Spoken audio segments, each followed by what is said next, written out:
lapis, bumi yang 7 lapis, dan kamu juga tidak melihatkah kepada langit dan bumi yang 7 lapis tadi ini ada benda yang indah-indah, ada benda yang ajaib-ajaib berlaku di atasnya.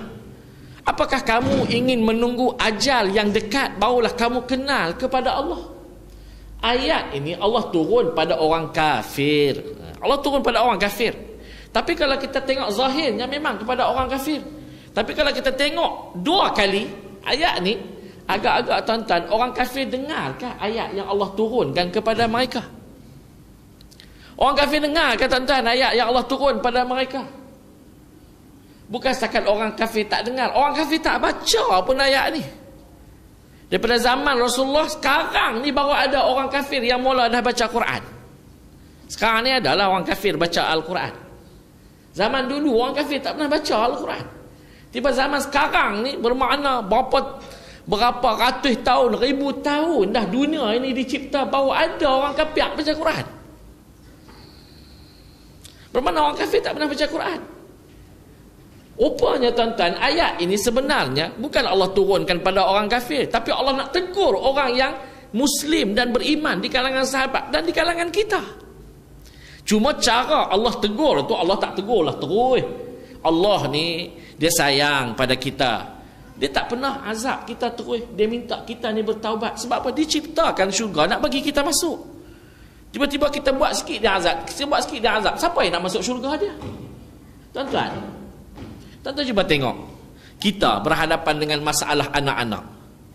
Kita nak tegur anak kita yang sulung, nak tegur lebih, nanti dia lari daripada rumah, kita nak kata apa?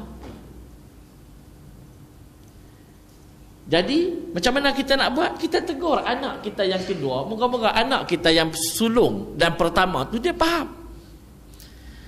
Tuan-tuan ada isteri, tuan-tuan nak tegur isteri tuan-tuan, jangan main silap tegur dia lari. Kita nak tegur isteri kita ni masak tak sedap. Saya tuan-tuan orang Perlis, kahwin dengan orang Selangor.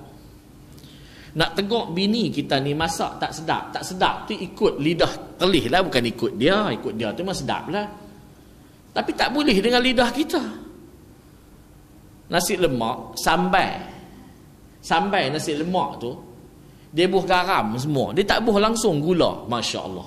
Satu, cabai kering tu, blender cabai kering campur dengan cili hijau Melaka tu, bubuh lagi dalam tu. Dah lah berapi.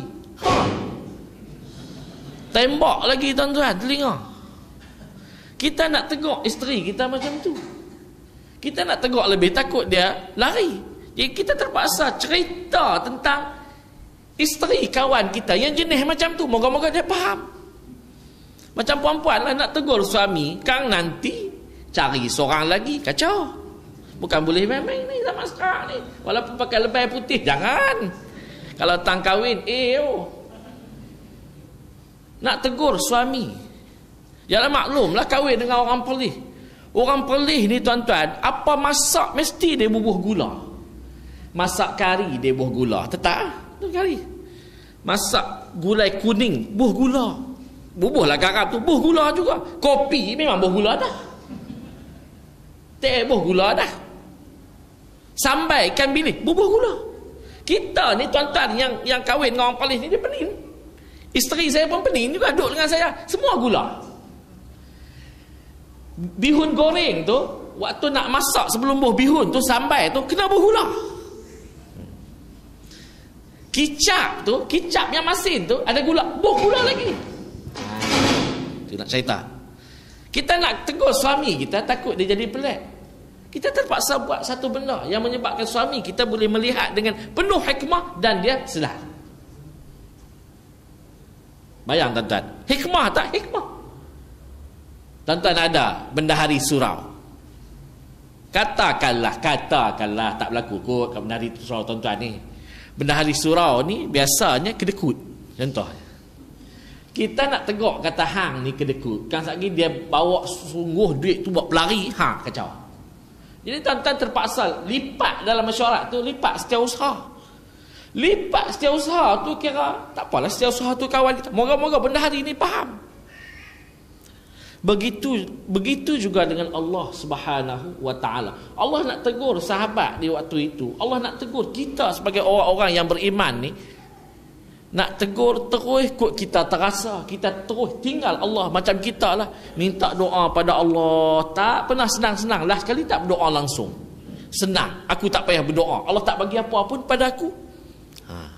Allah takut kita ni merajuk dengan dia. Akhirnya yang menjadi sasarannya orang kafir. Sedangkan saya beritahu tadi awal-awal, mana ada orang kafir baca Quran? Mana ada orang kafir dengar isi Quran? Tak ada, tuan-tuan. Kita orang Islam yang ada sekarang pun tak pernah dengar isi Quran. Kalau dia dengar isi Quran, tak berlakulah pendedahan aurat. Tak berlakulah orang akan melakukan maksiat setiap masa dan setiap hari. Tuan-tuan muslimin dan muslimat yang dirahmati Allah sekalian. Dalam ayat ni Allah kata, apakah kita ni tak melihat Allah ciptakan alam ni, langit 7 lapis, bumi 7 lapis, di atasnya terdapat benda yang indah dan cantik dan yang ajaib. Ajaib ni bumi bulat, tergantung, tak ada tali yang gantung dia. Ajaib. Ajaib. Dulu keluar pokok apa atas di Kedah tu, daun dia tu keluar jadi muka orang. Ajaib. Banyak benda-benda ajaib yang berlaku di atas dunia. Banyak benda-benda indah yang berlaku di atas dunia. Apakah kita tidak melihat yang tu Tuhan buat? Apakah manusia yang buat? Manusia tak mampu untuk buat. Apa benda yang manusia boleh buat kekal macam Allah buat? Allah buat pokok, tak pernah rosak pokok. Jahanam pokok ni tumbuh pokok lain, tak payah nak dijaga. Kita buat stadium setahun pun reban. Tuan-tuan buat surau ni, berapa tahun sekali kena cat? Kena cat. Allah buat alam ni tak payah cat, siap ada. Siap. Allah kata hijau-hijau, Allah tak pernah kata lagi biru. Allah kata alam ni biru, letih kita. Sebab tu Allah kata alam ni hijau-hijau aja. Tuan-tuan tengok ikan. Ikan ni salah satu daripada ciptaan Allah. Samakun dalam bahasa Arab. Dalam bahasa Inggeris fish, ikan. Kalau dalam bahasa Urdu mulri, kalau tak silap saya pun tak ingat lah.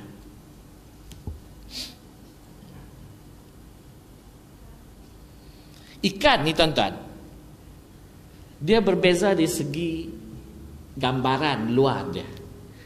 Dan ikan ni rasa isinya juga berbeza. Katakanlah tuan-tuan tanya sahabat tuan-tuan, hari ni nak makan ikan apa? Sahabat tuan-tuan bagi tahu, hari ni kami beli ikan kembung. Oh, ikan kembung lekeh lah. Gitu. Tanya kita, hari ni awak beli ikan apa? Saya hari ni nak beli ikan siakap. Oh, hebat. Hebatnya kerana apa? Kerana isinya berbeza. Tuan-tuan masak kari, ikan yang paling sedap ikan pelotan, ataupun ikan geruk, ataupun ikan nyok-nyok, sedap. Tuan-tuan masak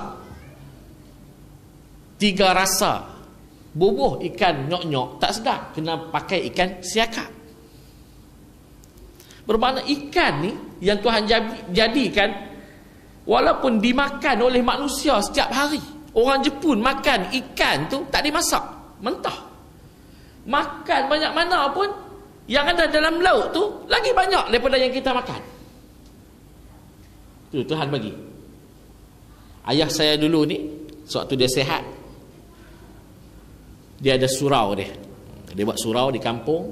Waktu tu kuliah di kampung ni, kuliah di surau di kampung ayah saya tu, seminggu sekali kira hebat lah, kuat lah, ya. Surau ayah saya sekarang sakit. Surau tu disambung oleh Ustaz Yusaini, di kampung dia, di Abi Perlis. Waktu ayah saya sihat dulu ni, seminggu sekali kuliah. Nak tarik jamaah pergi kuliah orang kampung ni kena umpan dengan makan.